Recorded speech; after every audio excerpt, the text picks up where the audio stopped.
Before we get started on this video, I'd like to dedicate it to my son, Nathan, who has inspired me to make bone broth with chicken feet. All of my 3 kids, they love to cook. I've always cooked with them when they were young in the kitchen. My daughter, Lena, she has an IG with all her vegetarian recipes. My son, Michael, inspires me with all of his creative ideas. But Nathan, he makes bone broth on the daily, and he's really serious about it. And over the past few months, he's been sending me pictures and videos of his bone broth with chicken feet. And this one's for you. Let's get going. Hi everybody, welcome to Cut the Kibble. Today I'm going to do a bone broth, but with chicken feet. That's going to be the star of the show. And as many of you may know, Bella is allergic to chicken. At least I think she is when she was on Blue Buffalo. She's probably just allergic to all the crap in it. But I'm actually going to be making this bone broth for me. I've been making bone broth for Bella now for like 6 years and have never done it for me. And, if you would have asked me 20 years ago would I ever be cooking for my dog, I would say hell no. And if you would ask me would I ever be buying chicken feet for me, that would be a double hell no. But it goes to prove to you that we're learning things each and every day about our own health and about our dog's health. And I've talked in the past, and it'll be in my newsletter, about the importance of bone broth because of the collagen. It's good for your skin, for your hair, for your nails, for your bones if you have arthritis, if you have inflammation in your body. This is for the dog and the human. So I want to say that, again, this recipe I'm doing is for me. You could follow along. The only thing you would have to not put in would be the onion, okay? And I would go easy on the salt. I'm putting in onion because it's for me, and I'm doing this for me. I do everything for Bella, but it's time for me. So let's get going. All right, I'll show you what I'm doing. Follow along, and it'll be in my newsletter as well. Okay, so here we go. I have 2 pounds of chicken feet. I'm going to be using this with 2 slow cookers. Now, these are the star of the show. Chicken feet have the most collagen of any body part. And these are special chicken feet because they are pasture raised. I got this from a local farmer here. It was like $6.29 a pound, okay? So I have 2 pounds of chicken feet. I'm gonna put it in 2 slow cookers. And I also have 2 pounds of chicken necks, because there's a lot of bones and joints in here. To make superb bone broth, you need to have bones with marrow and joints. And this is what this has. So let's get going. So now the first thing I'm going to do, I have a big pot here of vegetables. And I'm going to put half of it into this, can you see this slow cooker?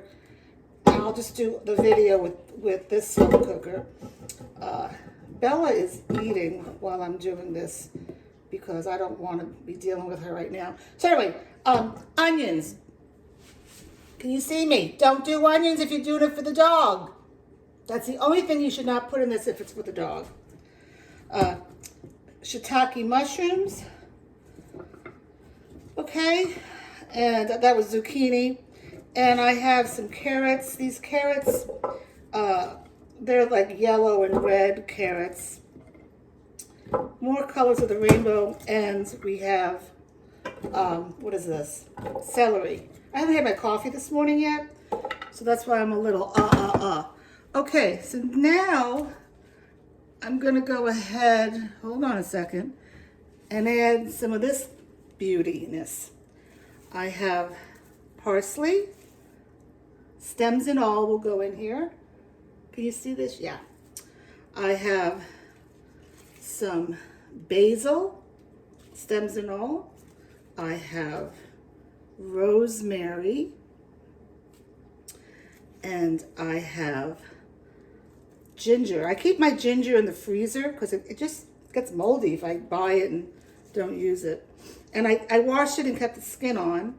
And then I have garlic. I have to remember the number 8. I'm going to put 4 cloves of garlic in here, but the garlic's going to still have the skin on it. And while it cooks, it's just going to get all mushy and caramelized. And then you'll see I'll fish it out and I'll put it in the slow cooker. Okay, so now I'm going to add the chicken feet. 1, 2, 3, 4, 5, 6. Next, 1, 2, 3, 4, 5, 6. So I'm not going to go through the whole thing with you. I'm going to go ahead and even it up between the 2 slow cookers, and I'm going to add turmeric, because I forgot to buy fresh turmeric. This is for me, remember? And salt and pepper and filtered water. It's very important. I can't stress to you enough to use filtered water. I have a reverse osmosis filter here, and it's for drinking. And you know, when I wash dishes, my hands burn. That's how bad the chemicals are here. And I stress this to you, and I've done videos, because you do not want to give your dog chlorinated water. It's doing this to my hands. What is it going to do to your dog? That could be a big reason why your dog is itchy and also sick. Because my son, many years ago, he found out was allergic to the chlorinated water, and he would vomit all the time. That's a different video. I've done it. If you want to talk to me about it, message me. But this is about making chicken bone broth for mama. So I'm just going to put it on the slow cooker, and I'll see you in 24 hours. You want to make sure all the bones are covered. And I put in the turmeric and the salt and pepper. You just want to mix this around. Now, does anybody know what I forgot to put in here? Who can tell me? Put it in the comments. It wasn't until I started mixing it that I realized I really did forget to put it in the cider, the vinegar, I mean. You want to put this is the vinegar, just a little bit, because that's going to help pull out all the collagen. Now, mix this around with your hands. And now, set it and forget it. Miss Bella wanted to be in the camera. I did want to come on here and say, I just bought these 2 huge pots for on top of the stove. And I was so excited I was going to break in the pots today with making this bone broth. But, you know, I have a lot to do today. It's going to rain, and I have to blow all these leaves off my grass. I only do it for Bella. Otherwise, I really don't care about the outside. So I don't want to leave the pot on the stove for like 8 to 12 hours. I really love my slow cooker. You just put it on and come back in 24 hours. No, I have not done an Instapot. I have heard that it's better low and slow. But, you know, do what you can do. So anyway, I got to get blowing those leaves before the rain comes in like 2 hours. Haven't even had my coffee, but that's on my to-do list this morning. I'll see you in a little bit.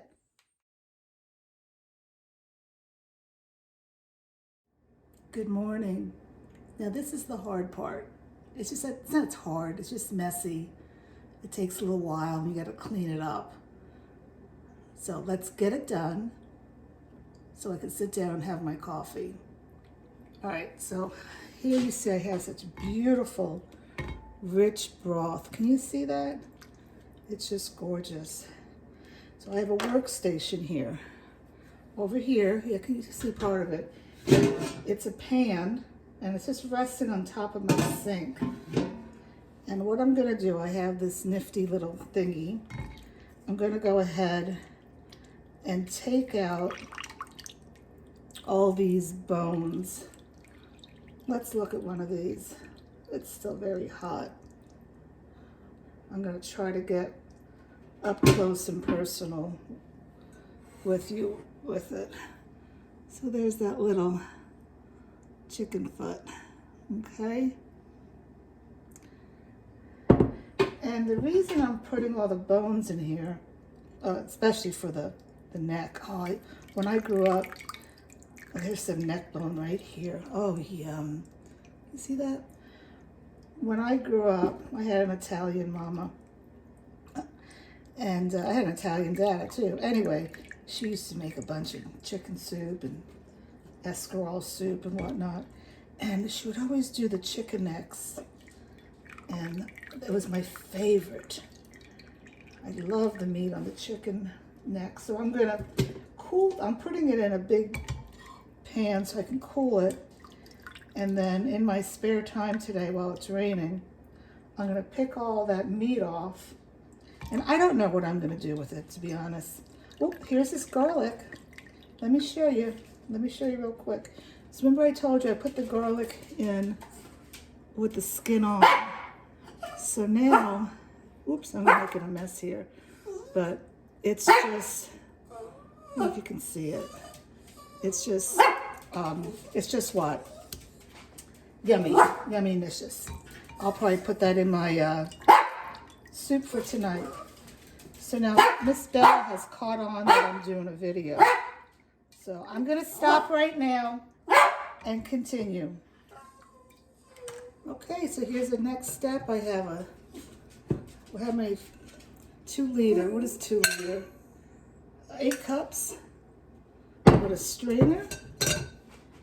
I'm gonna pour it in.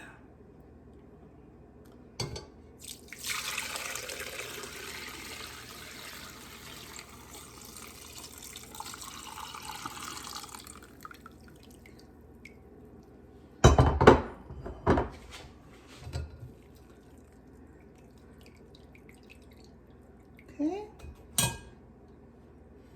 And here I got basically, 8 cups. So I'm gonna let this sit, get cool, and then I'm gonna put it in the refrigerator so that the fat can form on top. So I'll show you in a little bit. Now I can have my coffee. Okay, so I had around 15 cups of broth. There's Miss Bella. And I got a lot of work to do here. I wish my husband was here. He loves to piddle and pick off all the meat off the bones. It's not me. I like to get things done quickly. So I am gonna have my coffee now and work on this, maybe. Good morning. This is the final step, the 3rd morning of making bone broth. So let's do it. All right, so I had this sitting overnight. Let's open this up for the big reveal. And there's actually not that much fat on this. I'm very, very surprised. I guess when I do the beef bones have more fat. I don't know what to say. I'm kind of shocked. Anyway, what I wanted to tell people is, I don't know if you could see it. It's jiggly wiggly. That's what you want. That's when you know you've done good. See, I'm gonna show you. Okay, it's just incredible. Some people have written in, I've done everything that I'm supposed to do, and mine is not getting gelatinous. Well, you gotta let it sit overnight. Because if I would have checked this like 6 hours later, after I put it in the refrigerator, it would not be gelatinous. Everything needs to congeal together. And even if it doesn't get gelatinous, you still have done good. But this is let me show you here, people. This is what you want, okay? So now, if this was for your dog, again, you would not be doing onions, but if this was for your dog, you would put it in silicone ice tray, all right? And then when it's all frozen and you'll have the top on, you would run it under hot water for like 10 seconds. And then you would take the top off, turn it upside down in a plastic bag, and you just push these silicone cubes. I love these. I got these on Amazon. But this is for me, so I need to figure out how I'm gonna store it. I'm gonna try to drink a cup a day, see how that goes. And then I'm gonna store some to make recipes. So I hope you enjoyed this video, and I hope it has inspired you to go out and get bones. If you can get grass-fed bones, that is the best, but you do what you can do. If you want to order bones, I didn't get these, but the beef bones I got on wildforkfoods.com. All right. But these, like I said, was from a local farmer. So anyway, hope you enjoyed the video. Have a good one.